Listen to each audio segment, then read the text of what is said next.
الحمد للہ وکفا وسلام علی عبادہ الذین اصطفى اما بعد۔ صدر ذی وقار، حکم حضرات اور سامعین بزم، قلم و کرتاس کے ساتھ مخصوص اس بزم سلیمانی میں آج اس صاحب قلم کا تذکرہ خیر مقصود ہے جو بجا طور پر مورخ ہند ہے، جس نے بقول مولانا مناظر حسن گیلانی سمندروں کو کھنگال کر اسلامی ہند کے ہزاروں اساتین علم و فن کو تاریخ میں زندہ جاوید بنا دیا، جس کی دلاویز شخصیت نے ایک پوری تحریک کو سنبھالا دیا۔ میری مراد علامہ عبدالحی حسنی رحمہ اللہ کی شخصیت سے ہے۔ اس مقالے میں ہم ان کی شخصیت اور خدمات کا اجمالی جائزہ لیں گے۔ ہمارا یہ مقالہ 3 ذیلی عناوین کے تحت منقسم ہے۔ نمبر 1 ولادت، تعلیم و تربیت، نمبر 2 شخصیت کا اجمالی جائزہ، نمبر 3 خدمات۔ ولادت اور تعلیم و تربیت۔ اس معمورہ جہاں میں آپ نے خانوادہ سادات میں 23 دسمبر 1869 میں آنکھیں کھولیں اور 55 سال کی عمر پائی۔ والد ماجد کا نام حکیم سید فخر الدین رحمہ اللہ تھا۔ آپ کا گھرانہ دینداری و تقوی شعاری کے معاملے میں ضرب المثل کی حیثیت رکھتا تھا۔ نتیجتاً آپ کے ایام طفولیت خالص دینداری کے سائے میں بسر ہوئے اور فطری طور پر یہ ماحول آپ کے نشو و نما اور ذہنی ارتقاء میں اثر انداز ہوا۔ آپ کی ابتدائی تعلیم گھر پر ہی ہوئی۔ گھر کے علمی ماحول نے بچپن میں ہی مطالعے پر آمادہ کر دیا تھا۔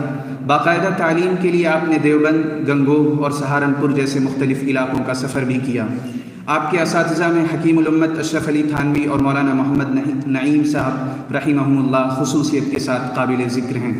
علم و فضل سے ان کے شغف کا عالم یہ تھا کہ ان کے فرزند ارجمند نے لکھا ہے، دنیا سے جو کچھ تعلق تھا وہ کتب بینی اور تصنیف و تالیف کا تھا۔ شخصیت کا اجمالی جائزہ۔ آپ کی شخصیت کمگوئی کو پسند کرنے والی اور بیجا اختلاط و اختلاف سے گریز کرنے والی تھی۔ اخلاق کے معاملے میں آپ عملاً اس شعر کا مصداق تھے، تمام عمر اسی احتیاط میں گزری کہ آشیاں کسی شاخ چمن پہ بار نہ ہو۔ تنہائی پسند طبیعت کے باوجود اصلاح معاشرہ اور تحریکی کاموں کا جذبہ آپ میں خوب تھا۔ کسب معاش کے لیے آپ نے طبابت کا پیشہ اختیار کیا تھا۔ علمی ساز و انداز کے ساتھ دل کا سوز و گداز بھی آپ کو خوب ملا تھا، چنانچہ آپ حضرت مولانا فضل رحمہ گنج مراد آبادی سے بیعت تھے۔ خدمات۔ 55 سالہ طویل زندگی میں آپ کی قومی و ملی خدمات کی 3 جہتیں ہیں جسے عام طور پر لوگ 2 ہی شمار کرتے ہیں۔ نمبر 1 تصنیفات و تالیفات، نمبر 2 تحریکی خدمات، نمبر 3 اپنے پیچھے نیک اولاد کا چھوڑ جانا۔ تصنیفی خدمات۔ تصنیفی میدان میں آپ نے تنہا بلا مبالغہ ایک اکیڈمی کا کام انجام دیا۔ آپ نے عربی میں نزہۃ الخواطر جیسی بلند پایہ تاریخی تصنیف چھوڑی ہے جو قدر و منزلت اور وقعت و معنویت کے لحاظ سے کتب خانے کے قائم مقام ہے۔ یہ کتاب 8 ضخیم جلدوں میں 4500 سے زائد شخصیات کا جامع تعارف کراتی ہے۔ ایسے دور میں جبکہ ہندوستان میں اسلامی عہد کی تاریخ کو مسخ کرنے کی منظم کوششیں جاری ہیں، اس کتاب کی اہمیت 2 چند ہو جاتی ہے۔ نزہۃ الخواطر آپ کی واحد تصنیف نہیں، اس کے علاوہ آپ نے اردو میں کئی یادگار تصانیف چھوڑی ہیں جن میں یاد ایام اور گل رانہ خصوصیت کے ساتھ قابل ذکر ہیں۔ تحریکی خدمات۔ مولانا کی قومی خدمت کا یہ وہ باب ہے جو قابل صد فخر ہے۔